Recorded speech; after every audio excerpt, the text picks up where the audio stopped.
Superman vs. Swamp Thing by Alan Moore, Rick Veitch, and Al Williamson. Talk about a dream team.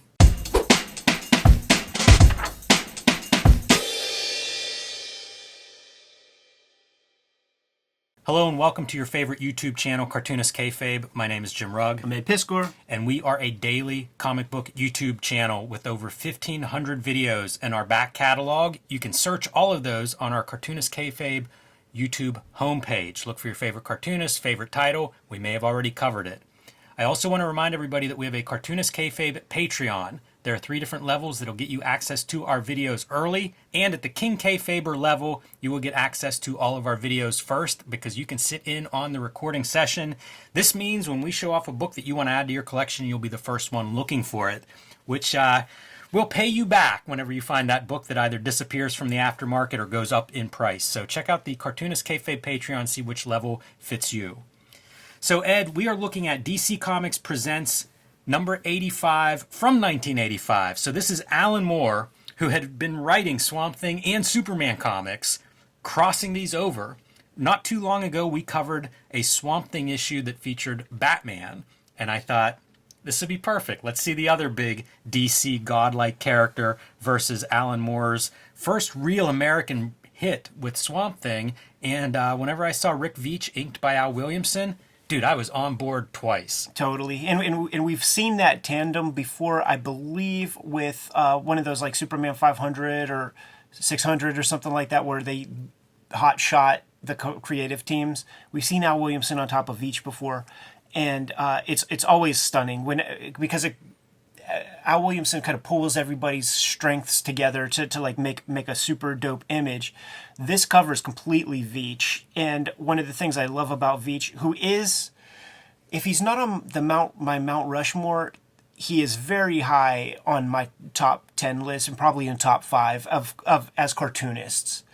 And he plays with methods and materials, man. That was a class at the Kubert School, and he's from Gen 1, Class 1 of the Joe Kubert School. You're seeing it right here, man. He's playing with airbrush and weird paints and who knows what the fuck else. Yeah, I was staring at this cover and thinking, this is full color process. I believe This is probably Blue Line, where your little bit of black lines are on top, and then it, like you say, it's basically painted full color. Man, I can't help but see Max Immortal in this Superman figure. Veitch, we've covered a lot of his work on the channel, so if you're new to Rick Veitch, give that a search on our back catalog because we've got some of his great works. Yeah, Brat Pack is it's one of our top 10 videos that is out there. So if you go in our popular videos playlist, it's not that far back. Yeah, so DC Comics Presents usually Superman teaming up with somebody, some interesting creative teams, and super excited to dive into this one because it is such an A-list collection of talent. Interesting to think about 1985 being like pre-Watchmen Alan Moore. Yeah.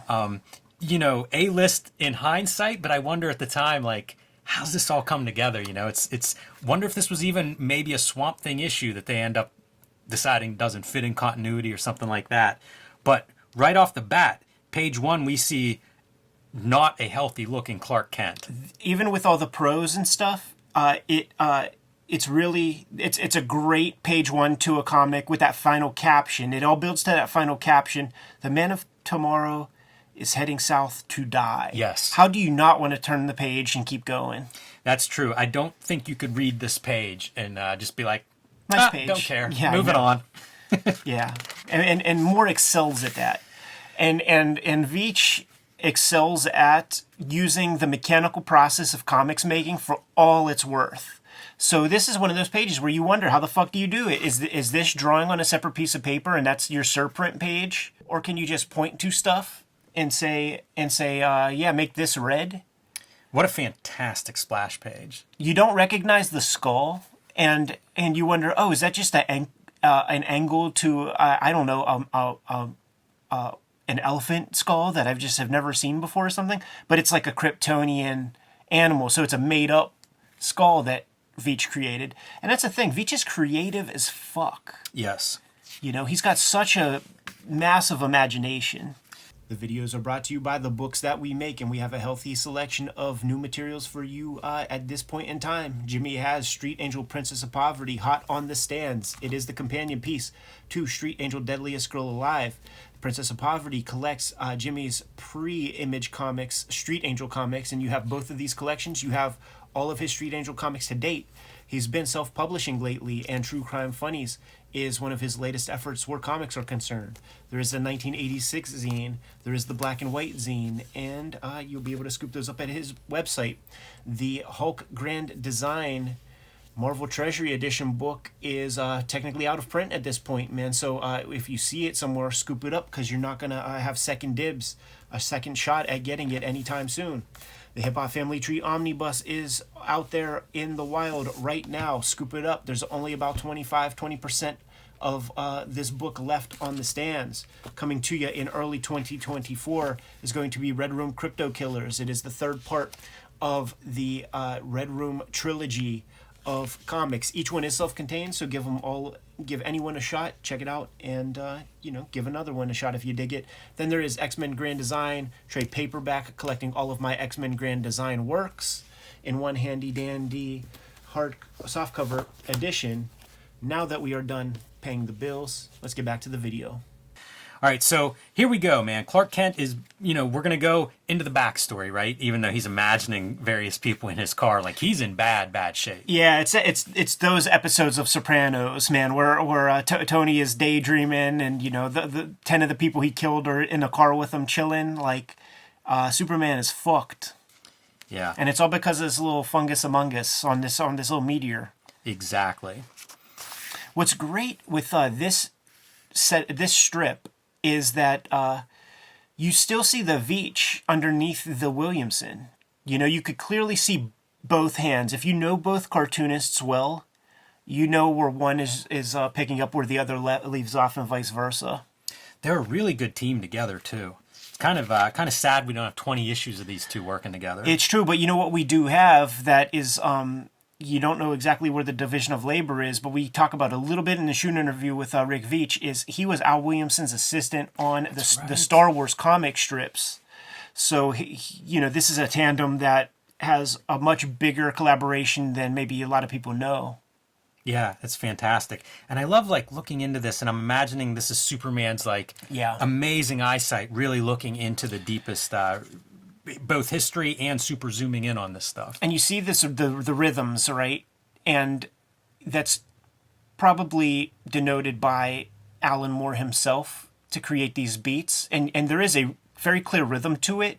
If you just grab random 2000 AD progs that Alan Moore is in, and you just flip through the pages, you know exactly where the Alan Moore stuff is, because he has such a history of just designing pages with a certain repetition and kind of rhythm that you always will know where the Alan Moore stuff is. It's something that's not talked about a lot. It really makes me curious, was he doing layouts on these? Was he providing any of that stuff? Because they're so distinct. But Veitch is so good at it too. Yeah, makes you wonder, who's responsible for what? There's some great panels here. Like the Superman kind of falling. This is more a headspace imagination of I better not fly. But look at that dude, just it's following the grid. And this to me is a very economic, smart way to create a subway interior without having to fucking reference a subway. It has everything you need. You just need the hand holder thing. You need congestion of bodies, and then an ad. Yeah, it's fantastic. It also sells the part, because at this point, Kent's sick. Mm-hmm. And I think it really sells that as he's smaller than the people that are riding there. Superman, smaller than the people on the subway. But that's what you've got in this panel. And it's almost him standing, the way that pose is, with the legs and everything, the briefcase kind of limiting the foreshortening of the seated figure. So it's almost like he's just this tiny little guy, really brought down to earth here.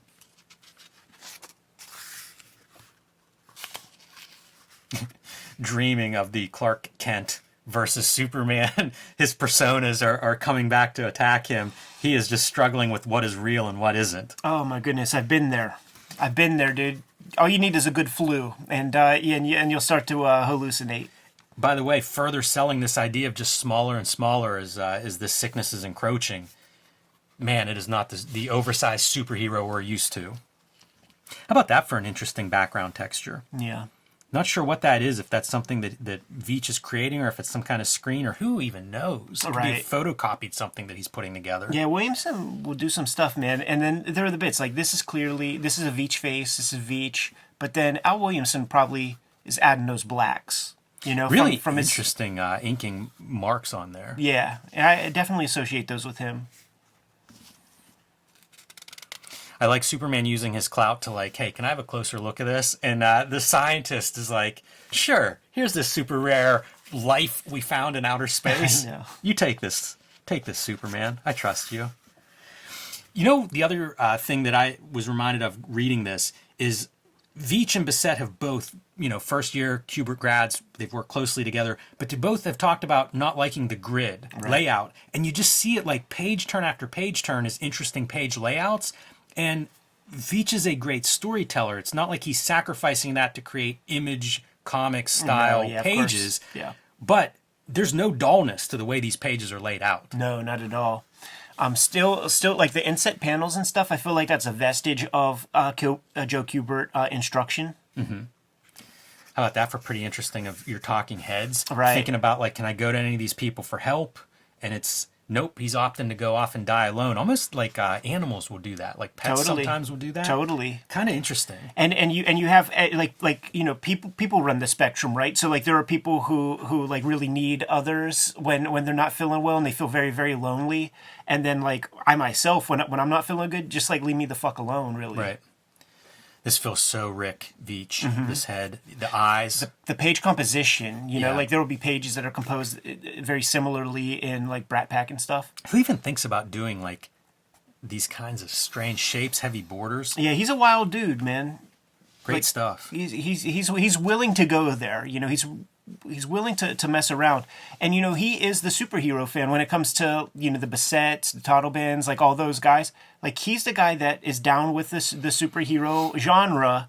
So I'm sure he's having a ball fucking making this comic. Yeah, and this is, you know, this disease that he's getting off of this, I don't know, bacteria or whatever is on there. The scarlet jungle fever.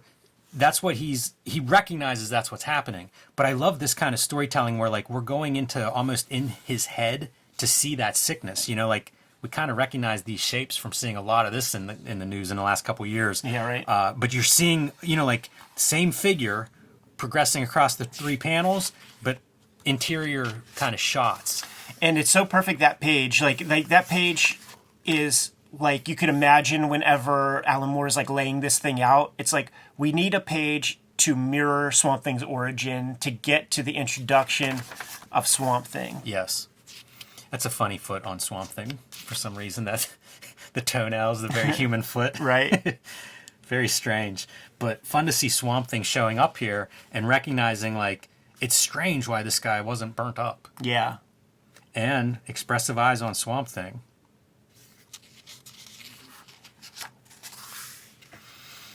Whenever I first heard of this comic, in my head it was like, I imagine those guys fighting.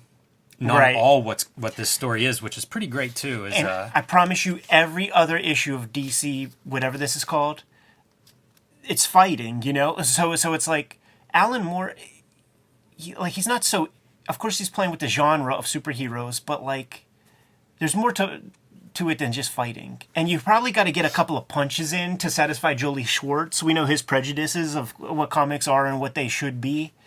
But I do think that Alan Moore kind of skated around some stuff in order to make this happen. And, you know, props to Schwartz for actually acknowledging that this thing is like good enough that it doesn't need, you know, to have 5 pages of fight.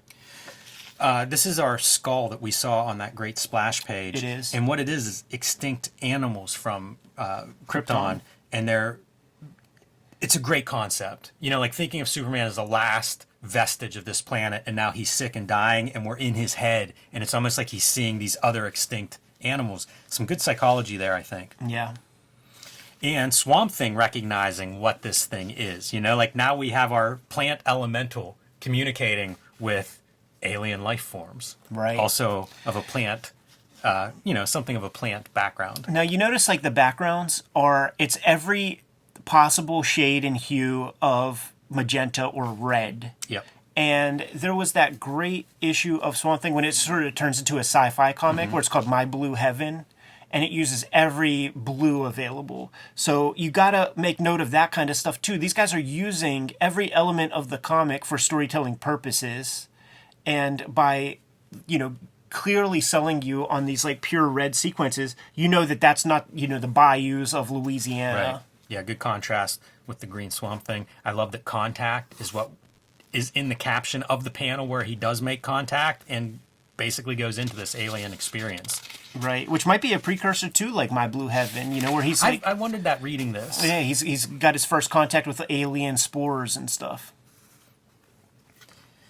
And realizes who is here at his feet. Superman at the peak of his sickness now. This is I love this drawing of profile. We've Absolutely. seen this in different books. McFarlane does a lot of this, but I was admiring picturing how you draw your teeth, the skull, the actual construction of a profile. Absolutely. Because what people don't respect when it comes to drawing, people who draw, what they don't often respect is that everything you draw is in perspective. And you can look at this drawing and you can tell where the horizon line is, and it's based on the bottom lip, and you can tell where it is based on the bottom lip and the bottom of the nose. So since you don't see the bottom of this lip, the horizon line can't be here. The horizon line is about here, because you see the under part of that, but you see the top of that bottom lip, and then that informs everything. That informs how this eyelid has to form, how the top eyelid has to form. It is perspective, even though you're not drawing brick walls. Yep, there's perspective there. It's good. And what we have is, as Superman is probably the nearest to death here, freaking out. He's wilding. With his Superman powers. Dude, that's fucking Kid Miracle Man. He's totally going ham as an entity, just like a spiritual being. And it's Armageddon. And Moore gets to play with some fun prose. In its stump, the rancid green water begins to boil. This is that era. It's great watching Superman cut loose, and it's lucky for humanity that he is in the middle of the South as opposed to the middle of the city. More of your Maxim world, though. This is kind of deconstructionist stuff. Very clear, Al Williamson 1980s marks. We see those marks a lot on JRJR. Yes.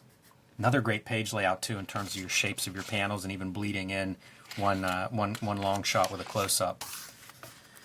And Swamp Thing kind of steps aside, that you've got a god going berserk, got to let it run its course until he's able to step in. Contact, it's another, thematic rhythm kind of thing. And, he's burning down the forest and stuff.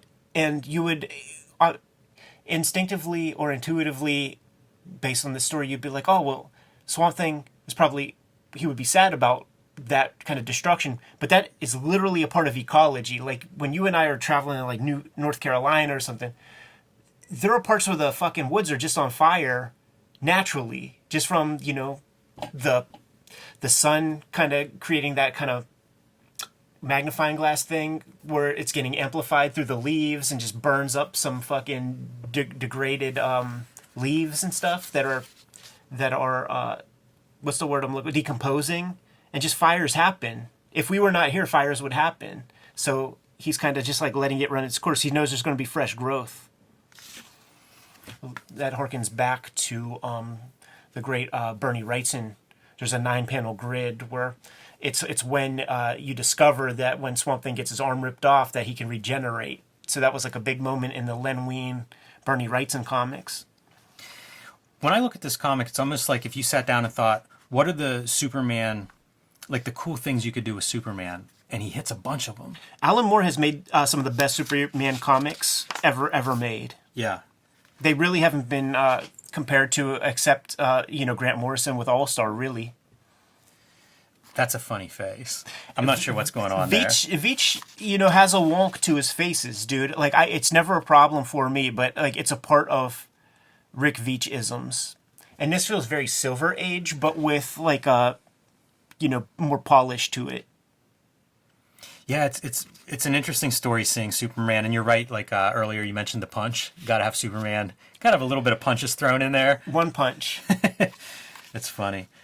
But it's neat to see this take on Superman. Like, it's a really good idea, I think, if you were tasked with how do I do a Superman Swamp Thing, have a fight, how do you do this concept? I feel like this is a pretty good execution of it. I do too, man, because it's a collaboration that like shouldn't work. You know, like it doesn't make sense. Like, why would you even want to have Swamp Thing and Superman in a comic? It's two completely kind of divorced kind of characters. But I think what part of what Alan Moore is doing is like showing you that like he's getting Swamp Thing over a little bit, and it's like, you know, he stacks up.